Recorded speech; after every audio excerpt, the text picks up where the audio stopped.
to what different countries are doing, particularly what's been happening vis-a-vis Afghanistan in UK, and we all here have our own particular opinions regarding the event and how our reaction, both the public reaction, the government's reaction, the academic reaction, and how do we look at things going forward. So today, hopefully, we'll be able to perhaps use this opportunity, which has been facilitated, to get to grips with some of these things. And one of the important aspects of this panel is that we can see we actually have people with Afghan voices, the serious Afghan voices, the one from the community, the people who have formed the policy, have implemented the policy, have been affected by the policy, have been victims of the policy. All a variety of opinions are here, and I hope we'll be able to dig a little bit further. Indeed, here we are as academics as well, and the academic side will hope to reflect on. Would I request other panelists to please mute yourself, because there's a bit of feedback coming from certain cameras. So till we open the mic for those who are speaking. Thank you so much. So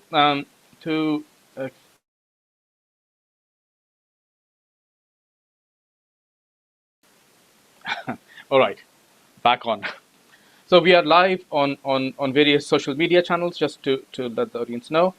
And so what we want to today address, I'll just outline a few broad themes which we want to engage with, and then I'll ask each of the panelists to reflect on it. And obviously, they're free to bring any further points that I may have missed or omitted. So broadly speaking, so UK policy going forward, what form it should take, what is viable? Should it be something strategic, or should it be something issues-based, like human rights or economy or whatever else? How do we expect that to shape? Further on, who are likely key partners in this stakeholder going forward for UK? Meaning that partnerships can be made within the region with global partners, but that's all something we engage with very often. But the question is, regarding Afghanistan, who do we talk to, and how do we talk to them, and who are the people doing the talking? And further on, eventually, what we'd like to understand is our reaction. How when we see things on media, we react to things, but how far-reaching that reaction is in terms of shaping the policy, and what do we have anything left in a UK arsenal to implement any of the policy that we think of? So those are the broader themes that I like to put on the table, and then we can start the conversation.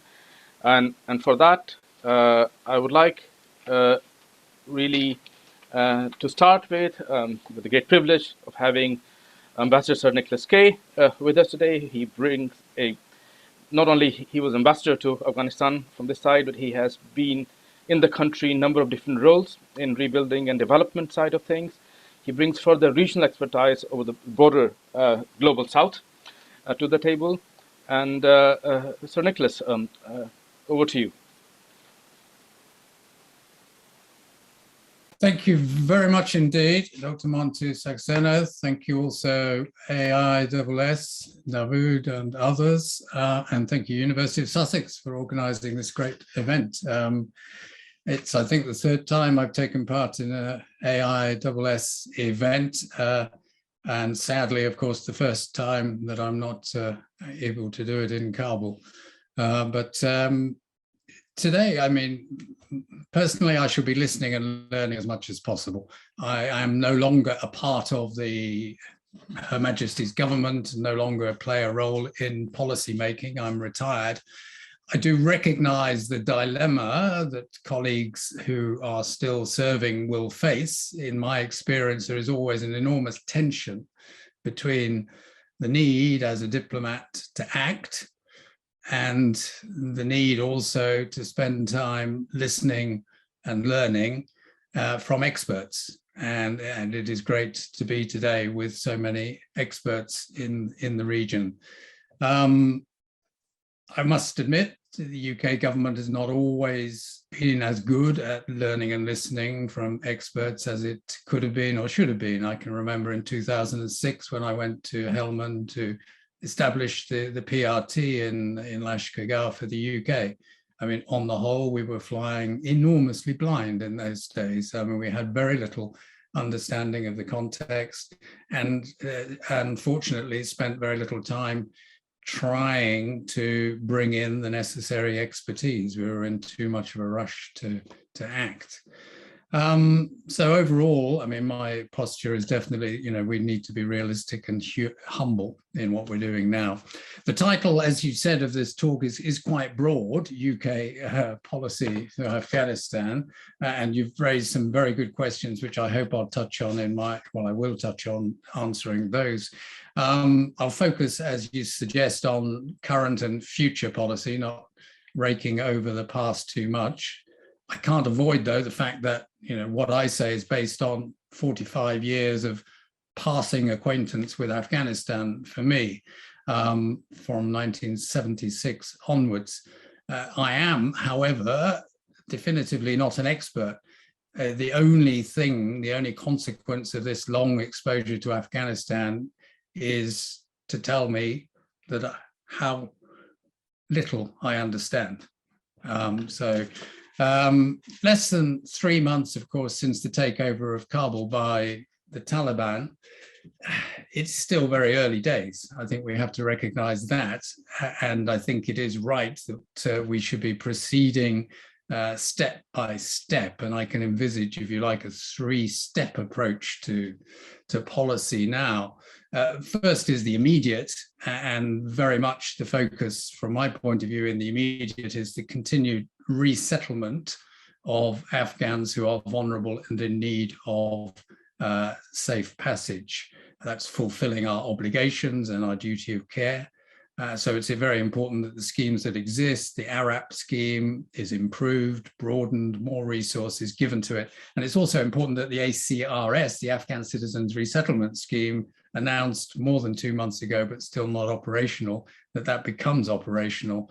And I do hope that the figures will not be fudged as well. 5,000 is supposed to be taken in the first year.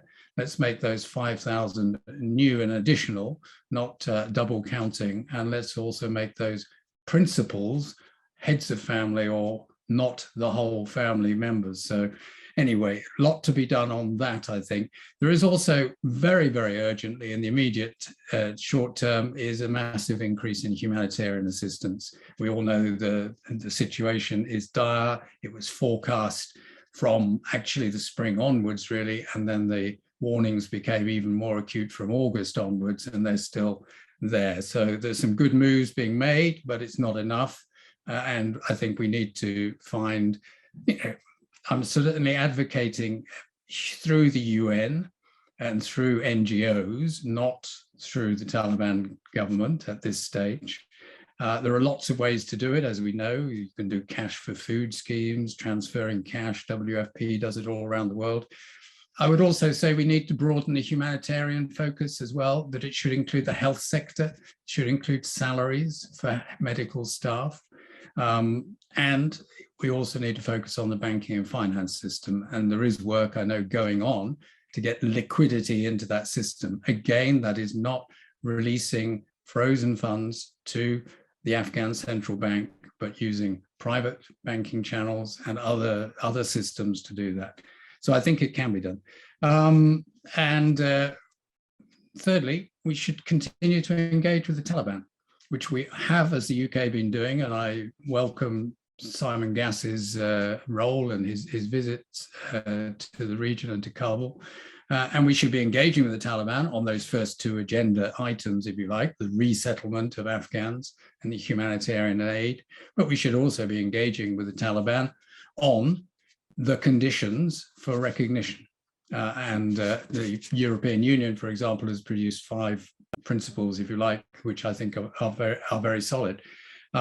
So in coordination with neighbors and the international community, we should be engaging in a conversation with the Taliban about what is expected to gain formal recognition. So that's step one. Step two, medium term, establish our diplomatic presence. I'm a very great believer that we should have a diplomatic presence on the ground in Kabul. We need eyes and ears to understand and monitor what's going on, and we need mouths to advocate for what we believe in and what we think is right for the country, particularly on issues to do with human rights. I recognize the security constraints stopping us in the short term. We've seen even today an atrocity committed probably by ISKP in Kabul, and it underlines the fact that the Taliban aren't probably not able to guarantee the security of foreign missions significantly in the short term. But if the UK can't do it bilaterally, then we should be reinforcing the UNAMA mission in Kabul. So in all of this, we should be modeling, I think, the inclusivity that we advocate.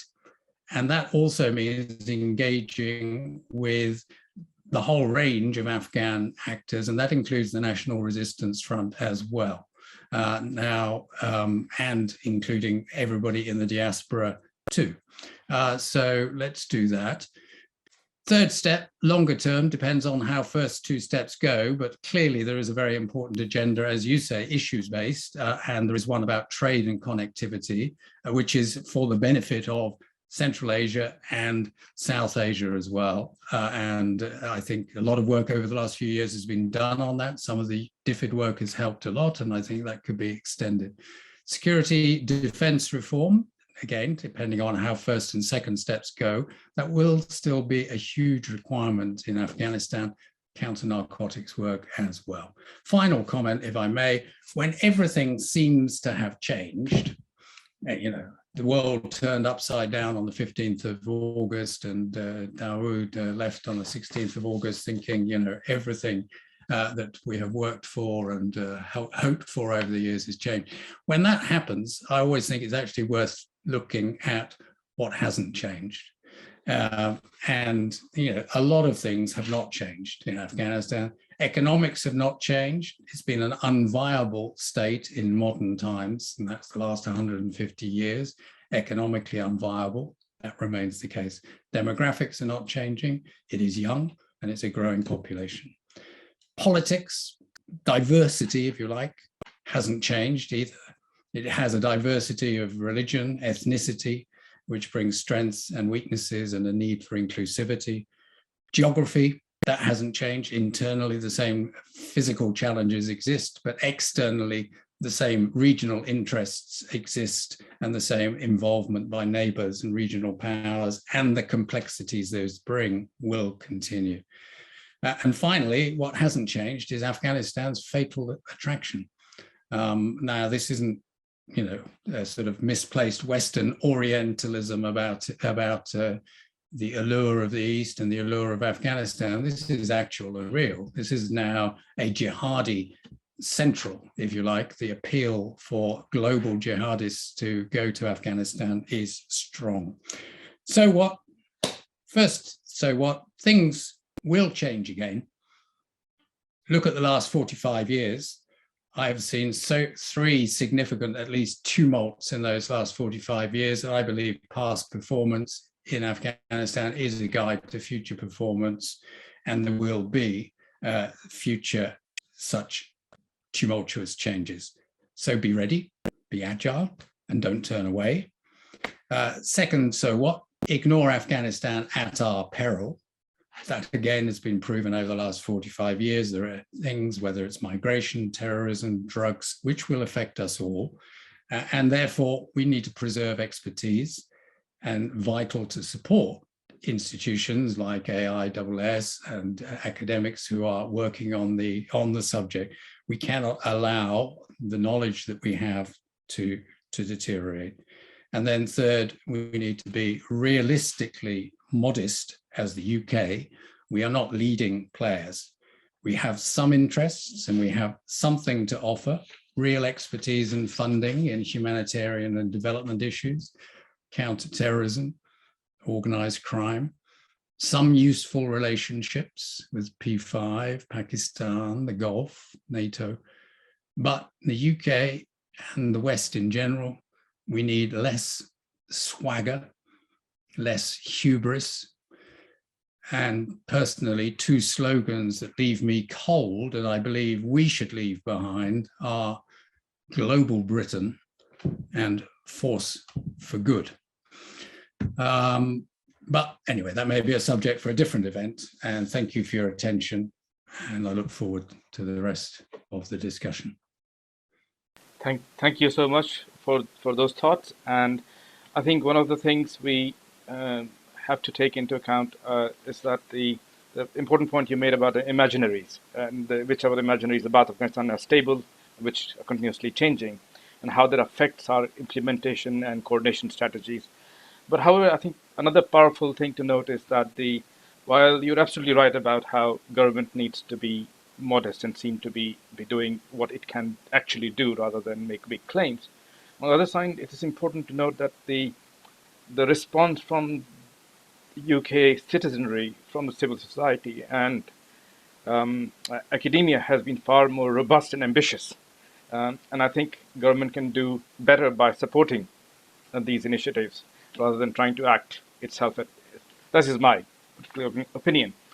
But thank you for those thoughts. And next, I would like to call Dr. Vida Mehran, who's a lecturer in Exeter University, one of our own. She did her PhD with us, having been a sort of a star student in many Western universities, and now a staff member in UK, permanent fixture of our academic community, and Afghan.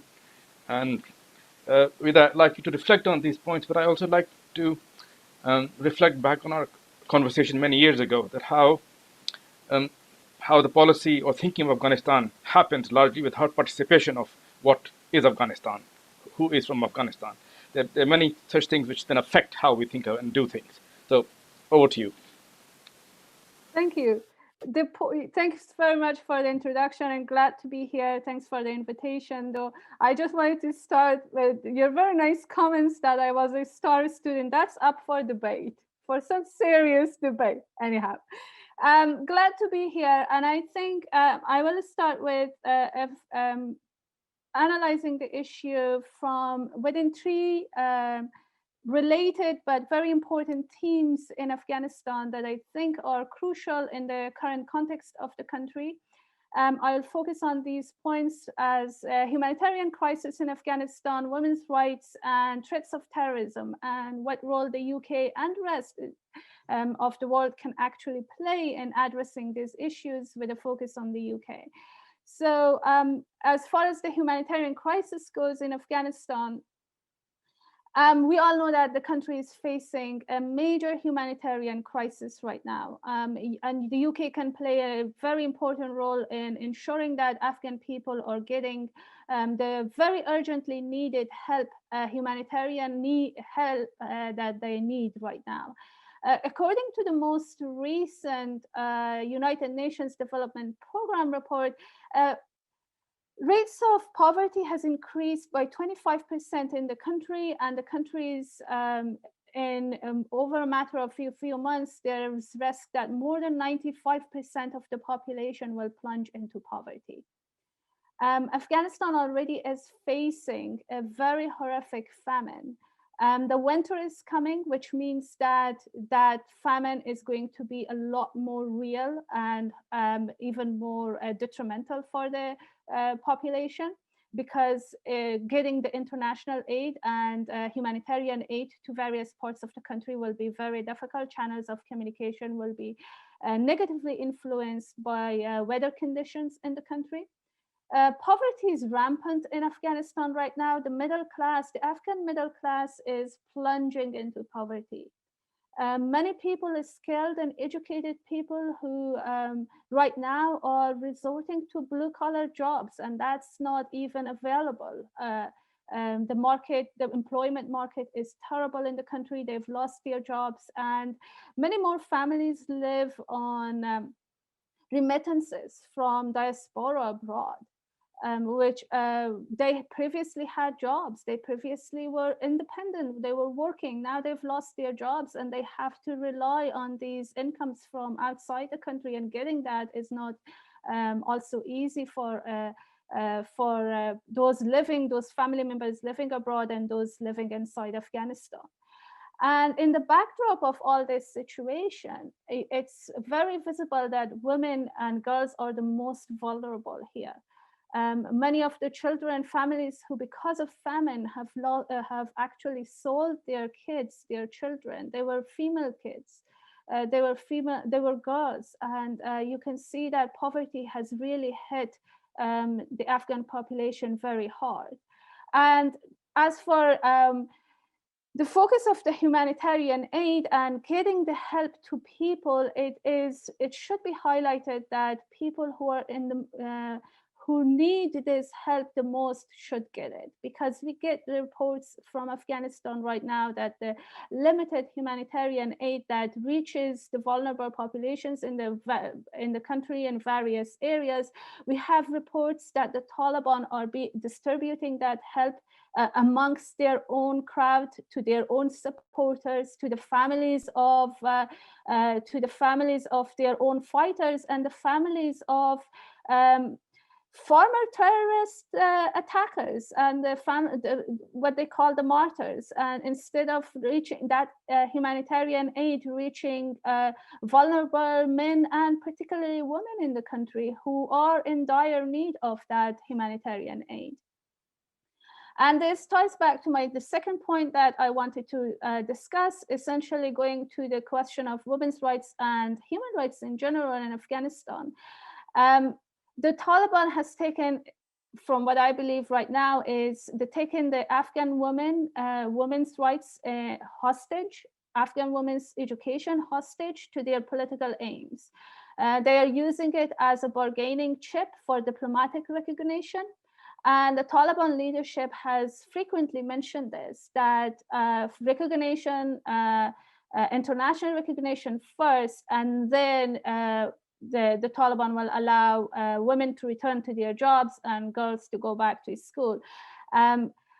Here we are going back to the question that you raised earlier in terms of who the UK government has to listen to and what kind of groups they should listen to.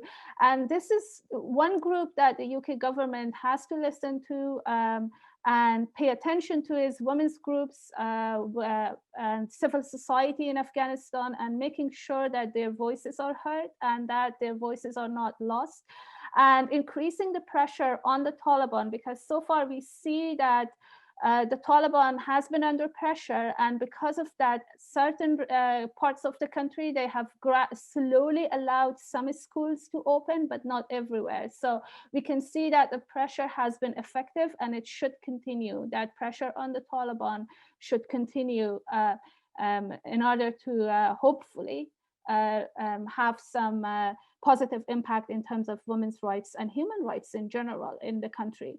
We know that the Taliban has curtailed freedom of speech in Afghanistan. We know that various journalists and media outlets have been closed down, and they've been persecuted.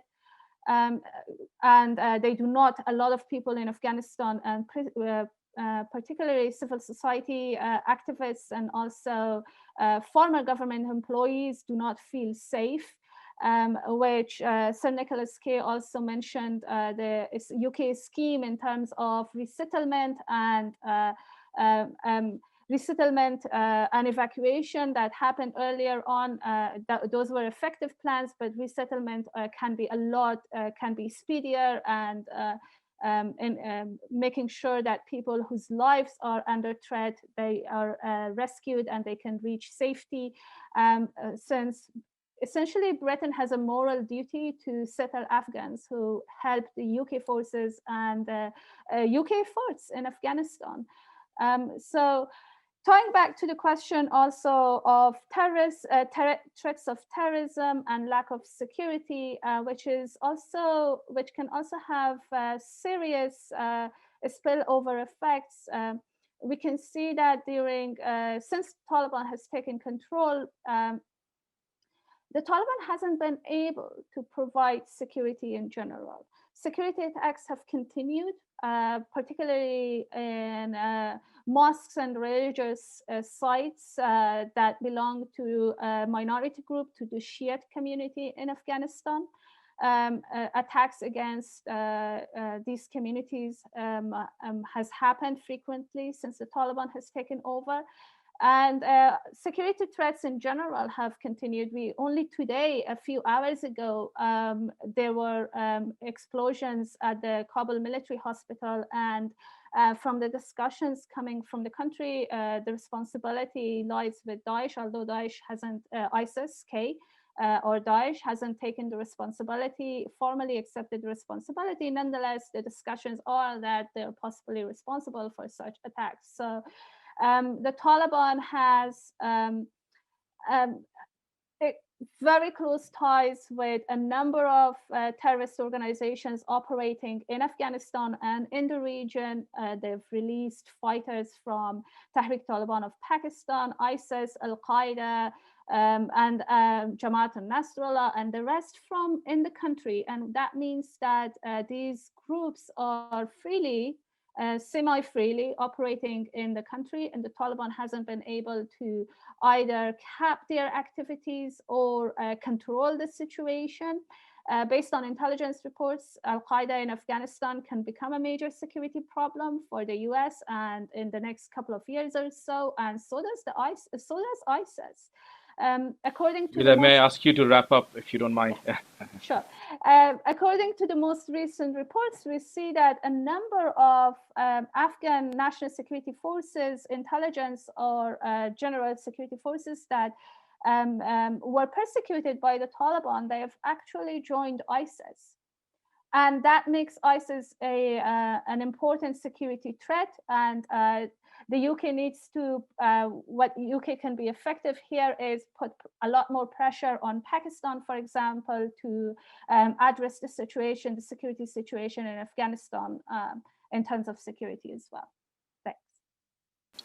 Thank you. Thank you so much for bringing us up to date on all those issues. And of course, I will say that we have to protect our own brands. We have to believe that you're a star student. That's how you came to us. However, what I like to reflect on is that what's really bothering me, in a sense, is that when it comes to women's rights discussion, we see on TV and social media and everywhere else a delegation after delegation of men trying to tell Taliban to include women.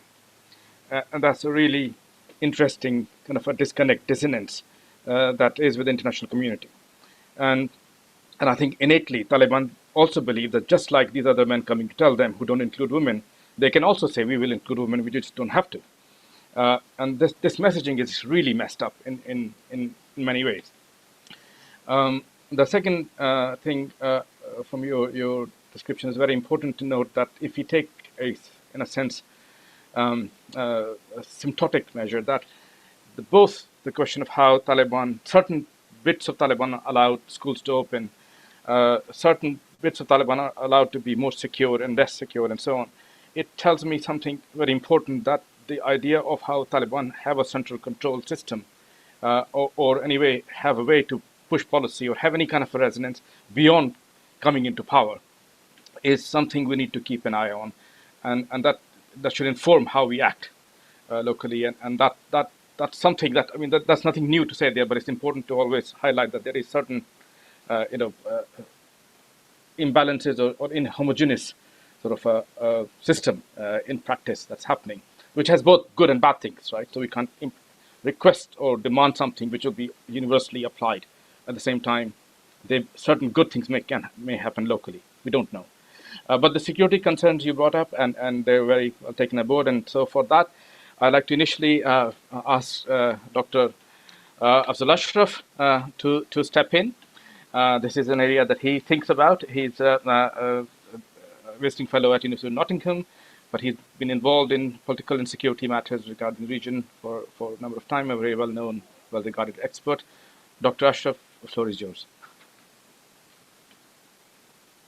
How long do I have? Because I could go on for about 2 or 3 days. About 7 or 8 minutes is what we're asking initially. Yeah. Okay, I'll answer the question of security in Afghanistan in 7 or 8 minutes. One of the best known phrases, and you hear generals and actually increasingly even more businessmen use, is a phrase, a maxim that is attributed to the great strategist Sun Tzu. Know your enemy and know yourself, and you will not be beaten in 1,000 battles. And so Nick has reminded us with great humility that many of us in the West just didn't understand Afghanistan.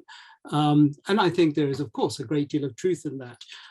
In what I don't think many people in the West, and indeed even in Afghanistan, and certainly in the government, have taken time to do is to understand themselves. And there is a great deal of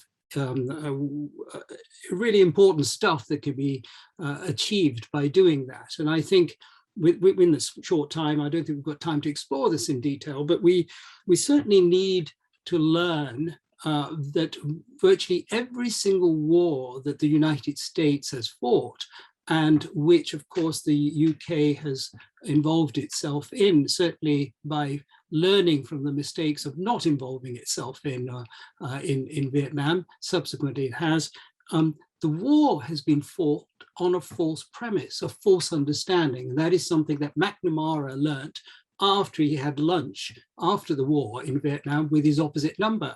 The Americans were under the impression that they were fighting the North Vietnamese, who were fighting for communism. And it was a revelation to them that actually they weren't fighting for communism, they were fighting against imperialism. And I think there's a lot of important issues here, especially if we look at what policies we might, as the United Kingdom, for example, want to implement. What are the drivers of our foreign policy? And I think that's an area that I would certainly like to discuss in more detail when we have time for questions.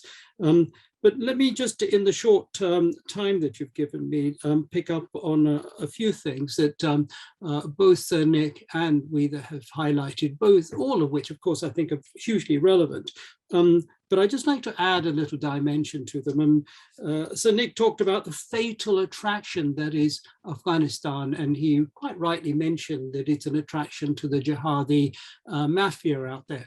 But we mustn't forget that historically, that country has been cursed with a fatal attraction, whether it was the British imperialists, whether it was the Russians, the Soviets, and more recently the Americans. The people of this country have been cursed over at least a century and a bit of having to suffer the designs of global powers.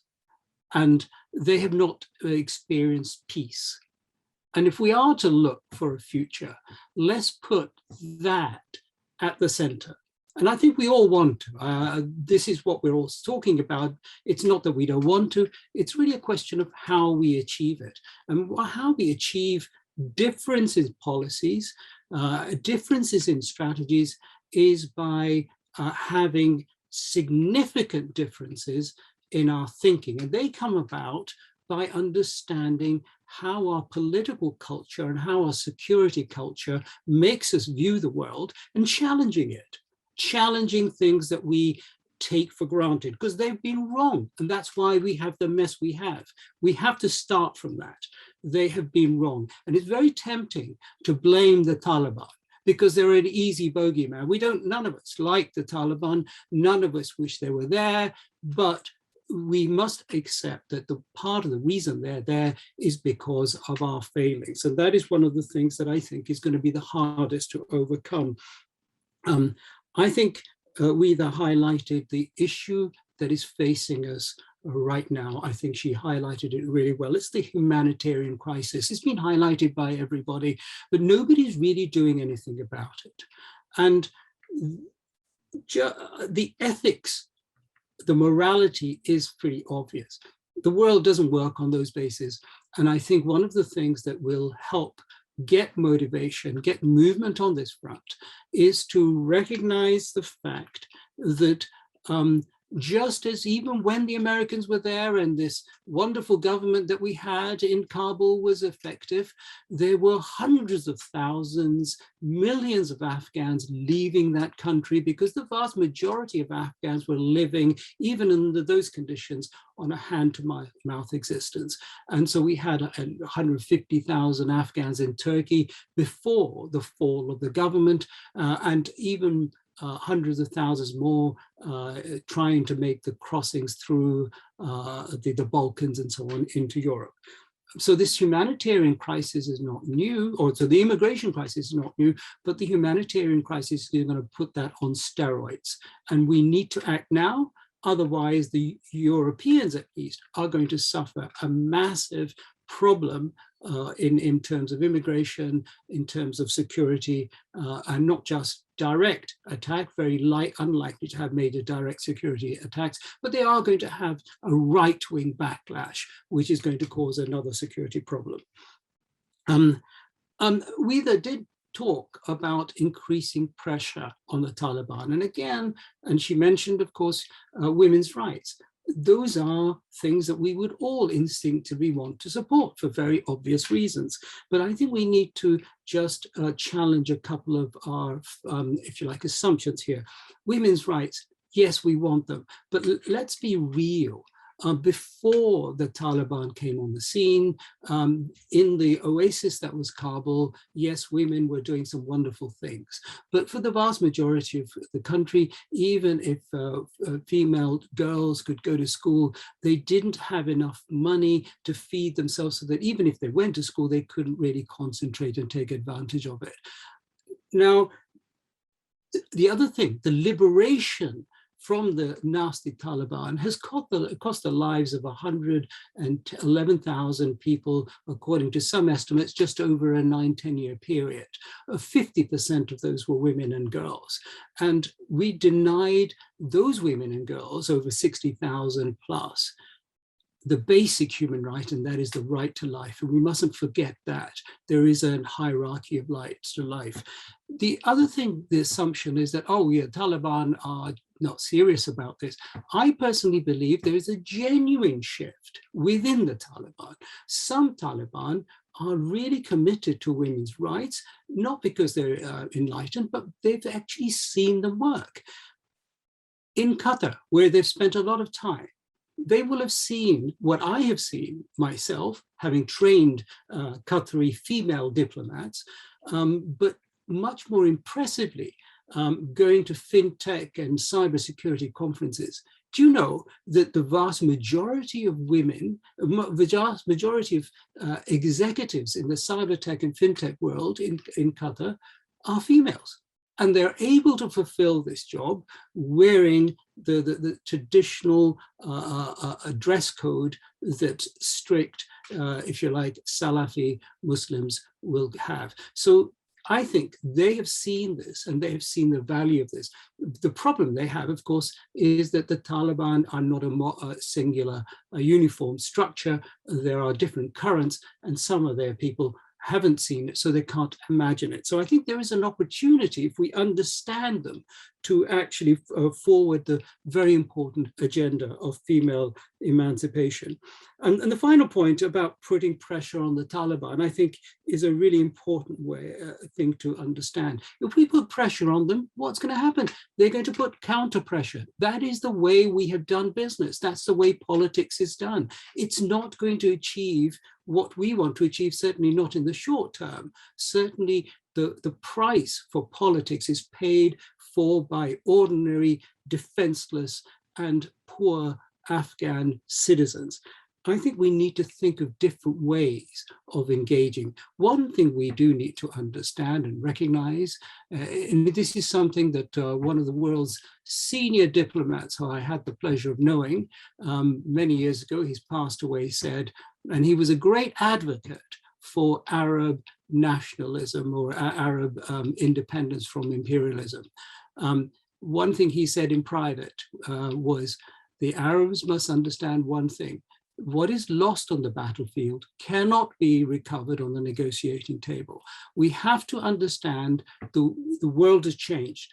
And what we need to do is to look pragmatically at how we can get the best out of this situation for the ordinary people of Afghanistan and see how we can persuade the Taliban and incentivize them for positive behavior. And one of the ways I think for the immediate issue is to persuade the Americans to unfreeze the funds that they're frozen and put those funds in the hands of the United Nations. So far, we've got a competent team, UN team out in Kabul, and they have reasonably good relationships with the Taliban government. And if that money is released for humanitarian aid, I think within a few weeks we can alleviate the horrible situation that Weather has so graphically described.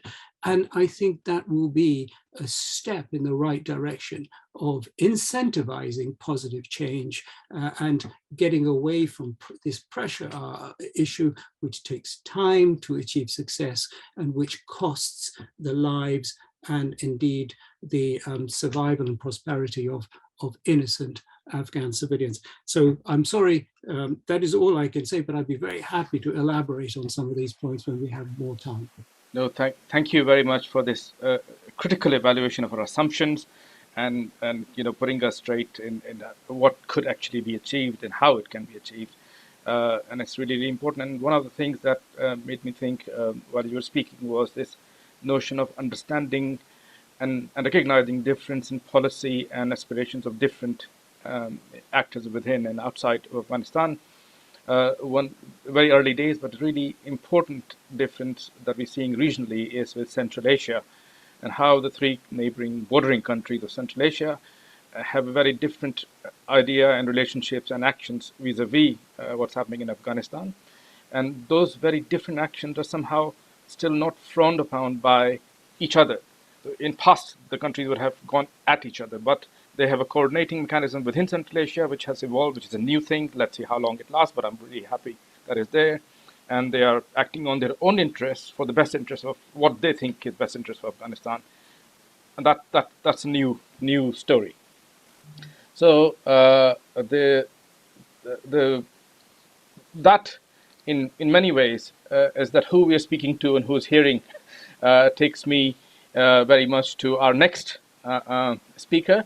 And I'm going to drop this because I hadn't warned you before. Zalmay Ishad, can I ask you to come in? Zalmay has an amazing experience in working at high level of government, advising, shaping policy, but keeping one foot in academic world. So both learning, teaching us and learning from us.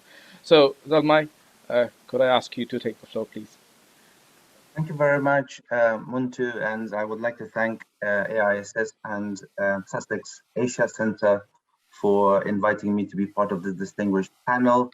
And I am always learning a lot from, I've been to some of the talks of Sir Nicholas Kay that he said in AISS in person, and I was a proud member of the AISS, as you said, when I was working for the government. I was in the area of public policy for some years, and then I was in the international aid, basically assistance world as well. I mean, the discussion that I heard so far, especially the next, the steps that the UK can take, were very, enlightening for me. And also with us points. A lot of things have been covered. I had notes that I wanted to contribute that I want to go beyond them, and because most of the points were covered. But there's something that has not been discussed so much that I, as a student of history of Afghanistan, I have been thinking a lot about it. So I'm going to say in a kind of impromptu way, hopefully to kind of respond to the points that. Dr. Afzal Ashraf just made in terms of saying, instead of pressurizing the Taliban, better to incentivize them.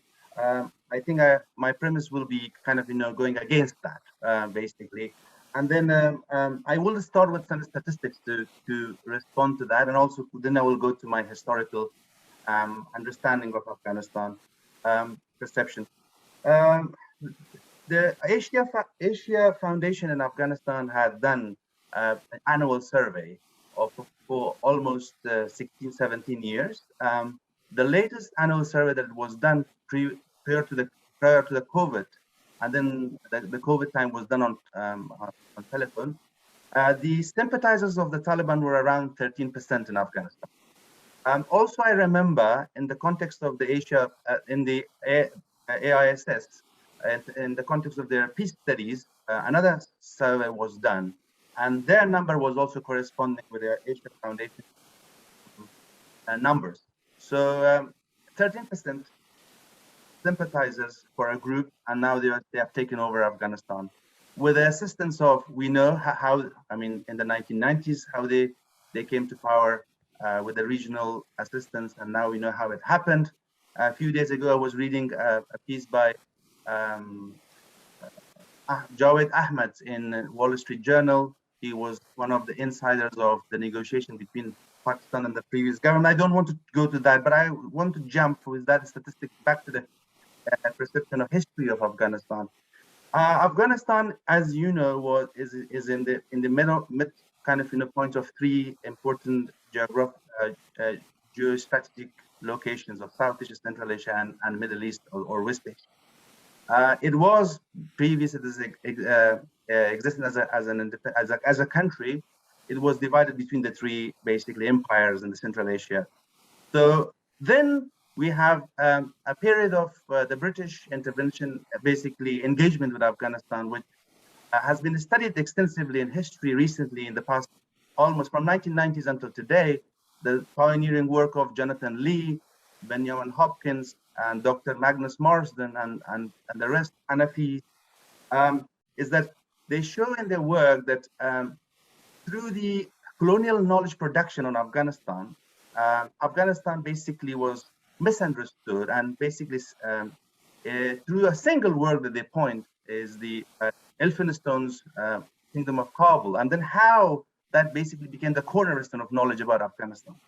But Afghanistan is a diverse and very multicultural, and basically then based on the British and the Tsarist, the Great Game, we know Afghanistan was created as a buffer between the two. So then a highly centralized political system was established for a highly diverse country with no majority, ethnic majority in Afghanistan. That's very important because there is no ethnic community majority in Afghanistan. We are a nation of minorities. When I say nation, I use this word as a grain, with a grain of salt, because I don't think we are a nation yet. We are maybe nations rather than one nation. So I really love the kind of, in terms of, pluralism, multiculturalism, this debate that is taking place. A terminology has been used for Britain and for the countries like Britain, multinational democracy. So Afghanistan is a much multinational country rather than a nation. So then this highly centralized political system created by Abdurrahman, aided by the British, and with the aid of these colonial knowledge, in the 1920s, we have the 1910, 1920s, we have the adoption of nation-state model, mostly imported from the Ottoman Empire, where I have studied in Turkey, and I'm a student of Ottoman history, and I'm a student of Turkish politics, Turkish nationalism. And then this model of, nation building or assimilationist nation state with a highly centralized political system failed in the 1980s and 1990s.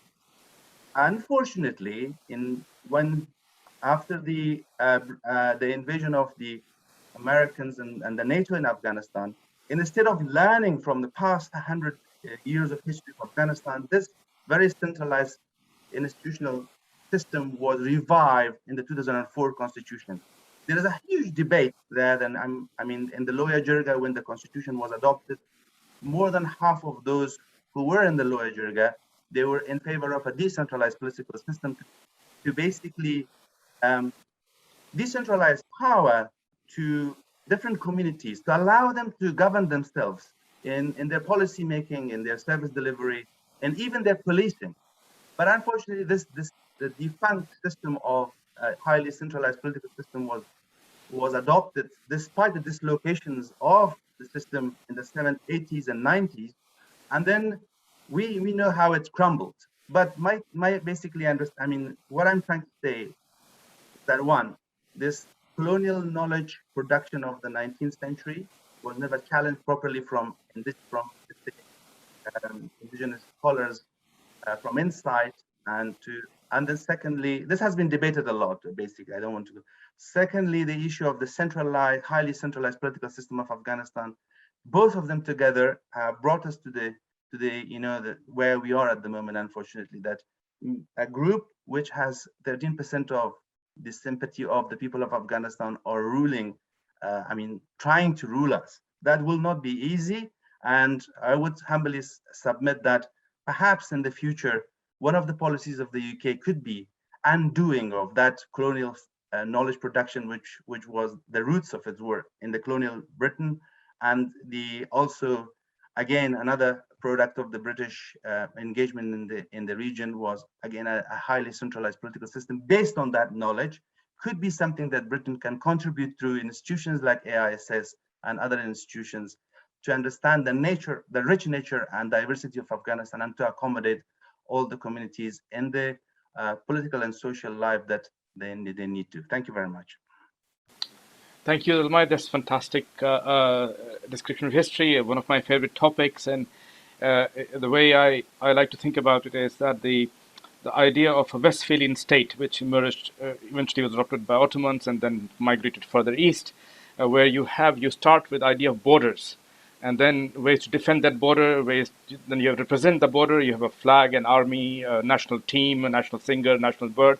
That whole concept is kind of alien to the geography that we are speaking, but it's continually enforced. And what is equally amazing is that while the British story that you summarized very well was simply repeated by the US again, which is even more perplexing in the light of the fact that the US is one of the most fantastic federal states in the world.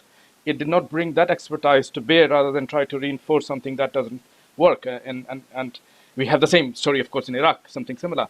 So that's really, really, really interesting, and we need to kind of highlight that continually, especially from local scholarship, to challenge and to kind of unpack that. I would even add, even Britain is maybe perhaps the better example for Afghanistan to follow. Sure. Yeah, I agree. Yeah. We time is bearing on us, but we have still two real experts to hear from. So next, I will call on Faisal Yakin to step in with his very specific expertise, and many things have been mentioned, particularly financial markets and other things. So Faisal, floor is yours. All right, thank you, and thanks for inviting me, and it's a privilege to be amongst all these distinguished guests. So I just want to just mention about we talked about mistakes that the international community done in Afghanistan, because this is specific about UK. I just want to just quickly mention about some of the mistakes that the UK done for the last 20 years within Afghanistan. As you know, Afghanistan had 3 wars with the Great Britain in 18th and 19th century, and there is a big suspicion about the Great Britain's involvement in Afghanistan, and this suspicion has never gone away, although that those wars are part of history, but the suspicions still remain. And there were some, policy mistakes and something that the UK government done that that fit those suspicious. For instance, because historically those wars between Afghan and British Empire was centered in Helmand and Kandahar provinces. And when UK went to, have, after the 9/11, when the British troops and the international troops went to Afghanistan, the British just took over Helmand and Kandahar provinces. And I know in that time, I remember it, especially within the Pashtuns community, and there was a big, rumors that they say they came and that they show us that we revenge you. We're gonna get a revenge from you, and that made possible for the Taliban and the other rebels to make it a propaganda, and they say, okay, you see, we fought 3 wars against the British, and they came here and specifically to these regions to revenge. And also some others, I think maybe it's from the Western perspective, it seems funny, but from Afghan, culturally, it's an, insult. For instance, the former, British ambassador to Afghanistan, after he left Afghanistan, they appoint him a director of London Zoo, which was, I know it's from the, from British perspective, it's not serious, so it's a change of job. But from Afghan perspective, especially within those anti-international communities, I remember some of them they discussed, because they said this, they want to insult us. So but there are some other policy mistakes that for instance, the British government just they dealt direct with the president and also the ministers. When there's a embassy of Afghanistan in the UK in London, I don't remember any active interaction between the British diplomats and also foreign ministry with the embassies in Afghanistan. Always they wanted to just directly deal with the elites and top government officials, and this disconnected the British connection with the grassroots Afghans. And this is another mistake that I think that fit to the resurgence of the Taliban. And also another thing that I want to talk about, that they maybe we don't like it, but this is the reality of Afghanistan. There is a research by Pew Research Center a few years ago, and there was a question amongst Islamic countries, that the question was that, do you want that the Sharia law be part of the official law of the country? Some for instance, Uzbekistan, 8% of the Muslims, they say we would like that. In Turkey, 15%. In Afghanistan, 99% of the people, they said we are happy that Sharia law be part of the official law of the country. So when we deal with this, when within a country 99% we maybe disagree with them, but this is the reality. And that's why the Taliban, we say the Taliban, some people say the Taliban are not, supported by the people, but they advertise their brand as, that they implement Sharia law within Afghanistan, and they succeeded with, and there are many other mistakes. But if I want to talk about now, so this is the reality, that the Taliban are in power. So what should we do with them now? Should we just, sanction them and then disengage with them? From my point of view, is still the foreign intervention, is very important in Afghanistan. Taliban have got some supporters within the regions. Before the Afghan government had support from the West and the USA and other countries, and at the moment Taliban have support of, as I call it, the East, the Eastern Bloc. I can mention China, Russia, Iran, Pakistan, in Middle East, Qatar, and also the former Soviet, republics. I think if we want to put pressure, we should put some pressure in Taliban, and if we engage with them, there should be condition, attached with those engagements. And also we should put pressure on those countries. For instance, if China or Pakistan, Iran, or other countries, they want to recognize Taliban's regime, the Western country, especially UK, they should put pressure, diplomatic pressure, and talk with them. Okay, we have to agree with a certain conditions that should be attached, that we when we engaged with the Taliban. I think that's very, very, very vital and very important. And also the in terms of finance, I know the banking system in Afghanistan, it's collapsing. It doesn't function at all. So it takes the country in a very, very, very bad situation, and it hurts the grassroots of Afghanistan. It hurts the people of Afghanistan.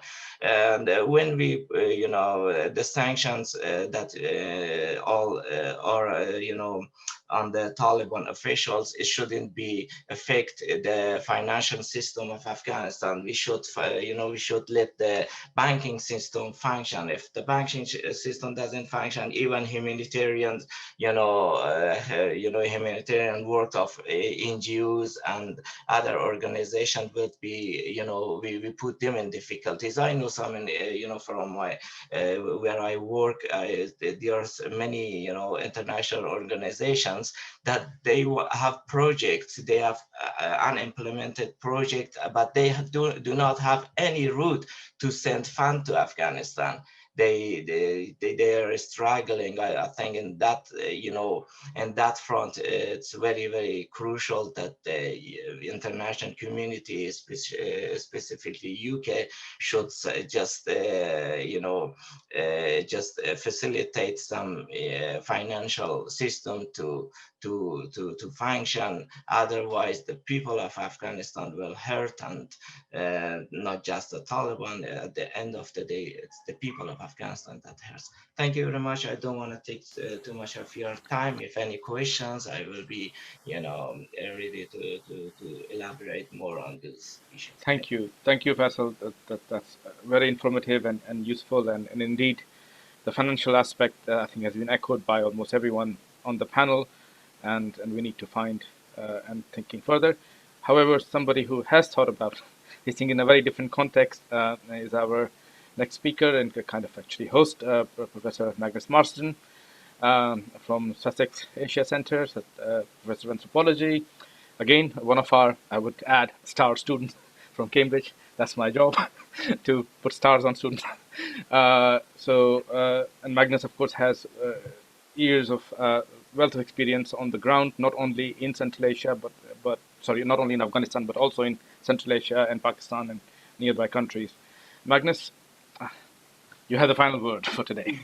Well, thank you very much indeed, and it's wonderful once again to be a guest of the AISS, and hopefully very much sometime in the future back in the base in Kabul.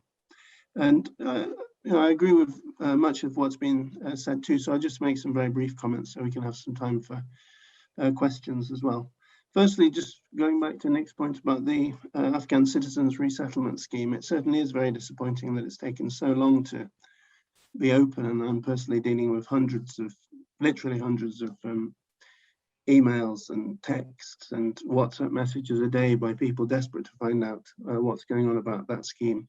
So the faster that is brought operational, and also I think it really does need to be expanded because the numbers are quite simply not substantial enough to engage with the real issue that's being faced. And part of that is because of this wonderful expanding dynamic and active Afghan community that we have in the UK as well, that also needs a great deal of support in terms of the issues that they're facing with their family members. But beyond that, another issue that's not being addressed is that the current issues relating to people seeking to leave Afghanistan are one thing, but there's also a whole history of conflict that has fed communities around the world that are living in very precarious situations as well. So there needs to be a much broader rethink to questions of resettlement that go beyond the sort of short-term and very limited focus that we have at the moment. Secondly, I'd just like to follow up on Zalmai's point about colonial knowledge and expertise. What is an Afghan expert?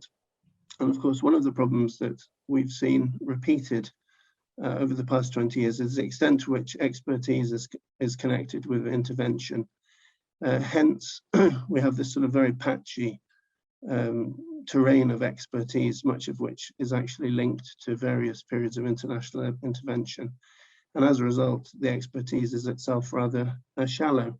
It dwells indeed on those themes that Zalmai mentioned, that are sort of derivative of the sort of Elphinstone episteme, as Benjamin Hopkins referred to it, of tribe, of ethnicity, of sectarian difference, of insurgency, of endemic violence, of sort of what are regarded as problematic gender identities and roles. And as a result, the broader complexity of Afghan society, the impact on Afghan society and politics of years of geopolitical conflict and tension, the alternative forms of plurality and diversity of Afghanistan just don't get the coverage that they require in discussions about the country. And it is sort of really profoundly narrow a departure point for understanding Afghanistan that then feeds into the sort of simplistic nature of the policies that are developed towards that country. You know, I just, in 2001, I was in a village in Chitral in northern Pakistan on September the 11th. And at the time, the sort of the map through which international viewers were shown Afghanistan was the ethnic groups map. And in August 2021, instead of that map, we got this sort of stark division between city and rural area, between village and city, that replaced it. And to think that in 20 years of intervention, basically still stuck with these sort of mind-clamping categories through which to understand Afghanistan, you know, brings attention to the failure to engage in a critical and dynamic way with this country. And also, I'd like to just say that Faisal's point about the extent to which knowledge production relationships are so often based on the elite, a Kabul-focused elite as well, rather than much broader discussions with grassroots people from different backgrounds and from different regions of the country, living in different circumstances, is often also clear in the sort of representations we have of Afghanistan. A third brief point also relates to the institutions and the significant role that the institutions that have been established in Afghanistan, not just only over the past 20 years, but before, that they can play in the production of knowledge, but also the engagement with Afghanistan. And I think in the midst of all of this chaos and tragedy, it is remarkable the convening power, the capacity of institutions such as the AISS to continue to function, promote discussions in a way that really is quite remarkable. And it is would be a very critical thing if the UK could play a role in providing a long-term footing for such institutions until they can re-establish themselves in Afghanistan itself. And finally, to think about the future, the issues relating to trade and connectivity. This is an area of my own research and interest. And of course, this is partly about economy, but it's also a lot about the broader issues facing Afghanistan. But because trade and connectivity require movement, they require movement of people, things, ideas across boundaries, and they require cooperation between different groups of people across boundaries. And in this respect, Afghanistan has got these remarkable social relations with its neighboring countries that far outweigh the sort of simple interstate relations that Afghanistan has with neighboring countries. And in the medium to sort of longer term future, there has to be a way of addressing the type of issues that Montu and Zalmay were talking about in terms of boundaries and the bordering of Afghanistan that provides greater space for these socially mediated, organic networks made up of skilled individuals, traders, and other groups, because without enabling those aspects of Afghan society, making the sort of conditions possible for the flourishing of Afghanistan more broadly, I think is going to always be very difficult indeed. So working with countries in the region to enable a movement and connections, social, economic, cultural relationships has to be, I would have thought, considered a priority in the years ahead. Thank you, Magnus. All extremely important point, and with especially with the long term thinking of how we should think about stability and prosperity. And just a very interesting thing that I've always thought of is that in a different context, a context that should not be different but should be the main context, that as a South Asian we have always seen Afghanistan to be very different, meaning it's a place where from the northern steppe unruly people came who were urbanized and then supplied into wider Asian knowledge production and culture and everything else. This was a place which we needed for us to make sure that we had a constant moderation or was coming down from the south. Of course, this is completely biased in its own way, but certainly it's important to note that Afghanistan was seen and is seen as is that kind of a place. And the other cliche, the graveyards of empires, again a very important colonial notion. The fact that graveyard of what empires? That Afghanistan has own contribution as an empire itself, as a polity, is often simply not discussed, and that takes away the agency from people to think about, imagine locating their prosperity and future in Afghanistan. It's important that those success stories are foregrounded as much as as much as we can, both in quality and intensity of this sort of narratives. So we have crossed the hour, but I think what I would suggest is that each of us have spoken about each other's talks and so on, and it would be unfair to not give a short moment to redress and comment. So I would like to conclude today by just starting back in the order that we've started, to quickly go across, giving you 2 minutes to kind of make any further points or clarifications that you would do. I would like to, Sir Nicholas, we'll start with you as we did in the beginning. Wow, thank you very much. And yeah, so much that has been said has been rich, and I agree with it and have learned from it. Picking up just on a few of the points, I mean, central to a lot of what we're all sort of working out and teasing at is, what should be the posture towards the Taliban, the recognition issue, pressure versus incentivization, etc. And it is a very, very difficult set of issues to deal with. I am certainly not in favor of repeating what we did in the 90s and the isolation that followed in 96, 2001. I don't think that's the right way to go. And yet at the same time, nor do I think it is right that the Taliban should get it recognition easily and without some return for it, as we heard, it's a bargaining chip to some extent that they're using, and international community as well. And I think for that, I mean, the regional countries are the key as well. I mean, nobody has leapt in to recognize. Pakistan hasn't, China hasn't, they've all sort of flirted with the idea or whatever, but they have all held back. And for a variety of different reasons, I think most of them are interested in the similar thing that we're interested in, which is an inclusivity of governance in Afghanistan that isn't there at the moment. Iran certainly is, China, potentially even Pakistan.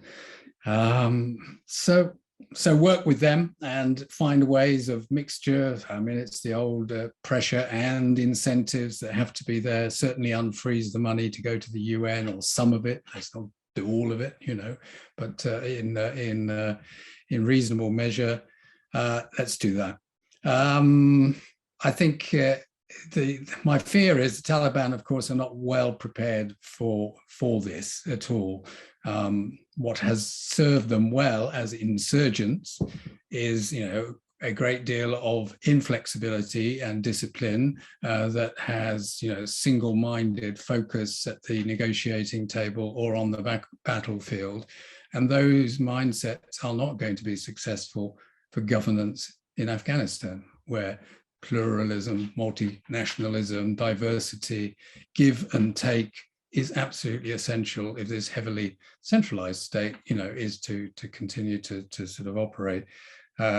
Final point, let's not compete, let's not have a great game again. I see certain tendencies saying, oh, we must sort of somehow make sure we're there. China doesn't sort of exert its influence too much over Afghanistan or whatever, but let's not replay all of that. I mean, for goodness sake, if China can give the necessary aid, development assistance, economic assistance, humanitarian even, that Afghanistan needs, then, you know, let's welcome that and find ways of working and cooperating if they can. It's a very big if, but let's not replay that. Final, I did say, not starry-eyed. I'm not starry-eyed about pre-Taliban Afghanistan, i.e. pre-15th of August 2006, but I do wonder that it's a bit simplistic to say it was only in Kabul that women were enjoying women's rights and progressing economically and socially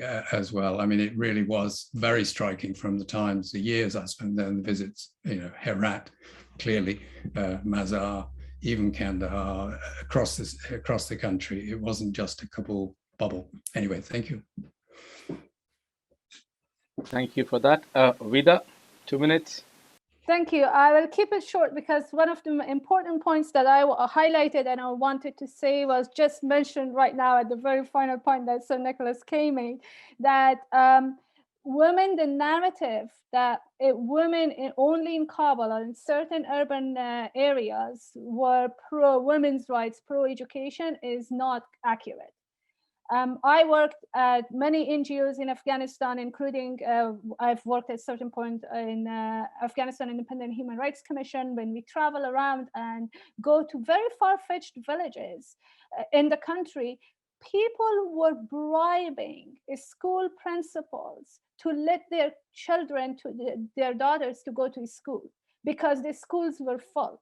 And that applies to Herat, that applies to Mazar-e-Sharif, that applies to many other, to Bamiyan, to many other urban centers. So that narrative is not entirely accurate. And I'm picking up on the other point that was mentioned in terms of Taliban's inclusivity, inclusive government. Inclusivity does not mean including a number of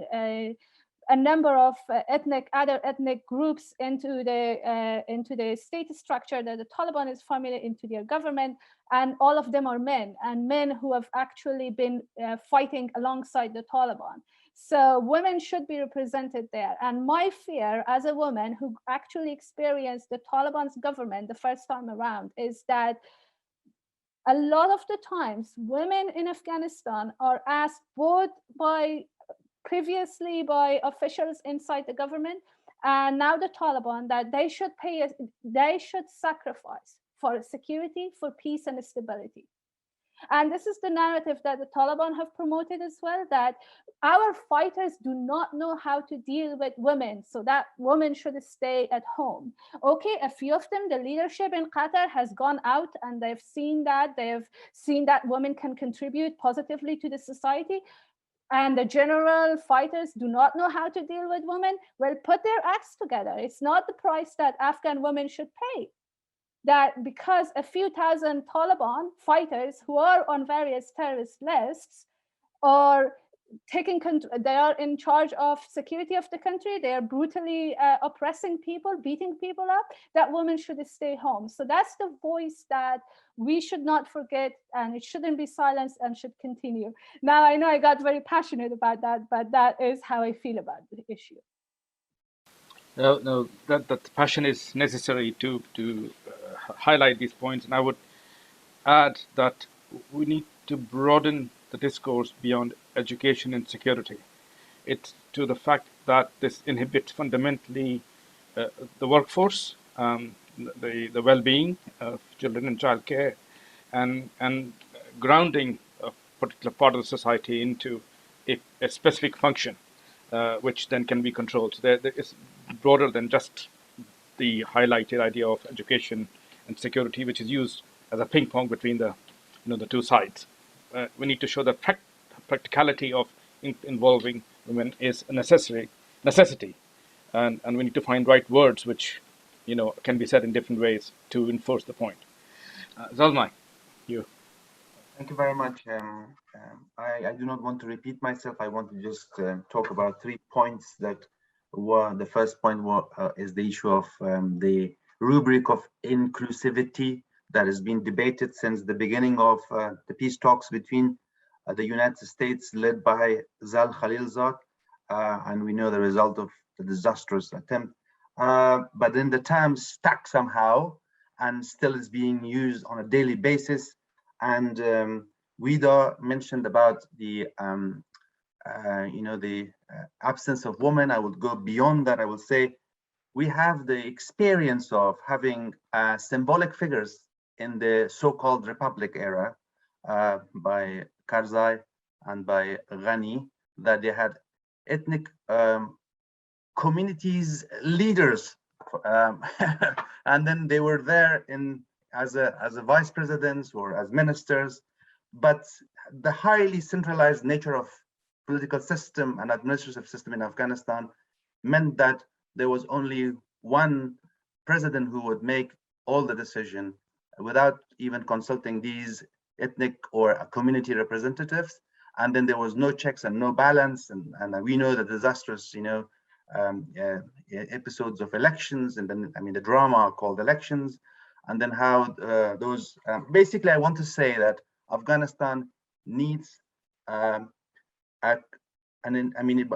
inclusive, I think we should not use inclusivity because it's dangerous, because it would mean that the Taliban will bring few figures, including few women, and put them in the government and say, this is inclusive. No, the people of Afghanistan, because of its mosaic and diverse nature, because of the problem of representation, will not accept anything less than one person, one vote, and no faction's ability to dominate the rest. So we want to say no to internal domination and external domination at the same time. So that otherwise we will not have that meaning of inclusivity. I think should be reflected upon so much, because it is a trap. It can be dangerous. I cannot emphasize enough. The second issue that I want to say is that humanitarian aid is something very important. So yes, we know about the reports, the situation, but providing humanitarian aid and then somehow legitimizing the Taliban should be distinctly, separated, and they should be understood definitely apart from each other. So Sir Nick said about the channeling it through the UN or through NGOs, that is perhaps the best way forward. But we know about the problems of the UN that became a huge debate, the overhead costs and the NGOs and all of those. So, but then a robust way of dealing with that could be done through maybe a third country. Pakistan cannot be that third country. Initially, maybe Tajikistan or Uzbekistan can be one of those countries. But I'm not sure about how to engage those NGOs. We have thousands of NGOs in Afghanistan. We don't know whether they are existing or not. So that's something very difficult to talk. But the main point is to differentiate between humanitarian aid and legitimizing the Taliban. The third point that I wanted to to talk about a little bit is that the issue of talking about these things from the comfort of our houses is something that one can criticize, but no, there is active resistance against the Taliban. We have been seeing in the past 3 months by brave women in different cities of Afghanistan, or sometimes men. We see the struggle of the journalists who want to continue the freedom of expression despite being beaten up. We have seen images, disturbing images of torture, and all of those. The struggle is ongoing on the daily life of the people every day. Also, there is a resistance going on. So that's not, it's basically people are standing for whatever they believe and for their dignity, and they will not accept anything less than that. Thank you. Thank you, Zalmai. Faisal. Thank you very much. I just want to mention a few points. The policy of isolation, I believe the other gets said, I don't think it's going to work. We should engage with the Taliban, but the engagement should be with the conditions and pressure. But we should distinguish between, politics and social aspect and economic aspect. We should put all of our, in the international community, should put all the pressures and in terms of political aspect and social aspect. They should ask the Taliban, if you don't recognize the women right and also don't recognize this freedom of speech, or other things that are possible in Afghanistan, we should put pressure on them. And also we engage with the regional countries, including Pakistan. I say especially Pakistan, and put some pressures on those countries as well. And in terms of economic aspect, I don't believe that the economic pressure, like we do the international community, put sanction on Iran and economic aspect, I don't think it's going to work in Afghanistan. And at the end of the day, it's the people of Afghanistan, the ordinary people, that they suffer from economic sanctions and economic pressure. So all pressures that the international community they want to put, they should put in terms of politics and social aspect of within the Taliban. Thank you. Thank you very much. Magnus. Yes, just very briefly, I think on the the points made about Afghan women and the dangers of overestimating the sort of rhetorical power of the Kabul bubble. I'd quite agree with all of that, but then I think the broader issue, though, is the extent to which this distinction between rural and urban is entirely fails to reflect the complexity of the current social makeup of Afghanistan. The extent to which there's diversity across and between different provinces, between provinces and different cities, and within different cities, and that it's purely a sort of a rhetorical device that isn't helpful in any way whatsoever in understanding social, political, cultural, economic dynamics of Afghanistan any longer, and it really does need to be rethought. Thank you. That's a really important point, and I think that applies to both many of the social issues that we kind of divide in the binaries, and I think no binaries are relevant in Afghanistan altogether. So I think we have had a good discussion. I think it's the start of a conversation.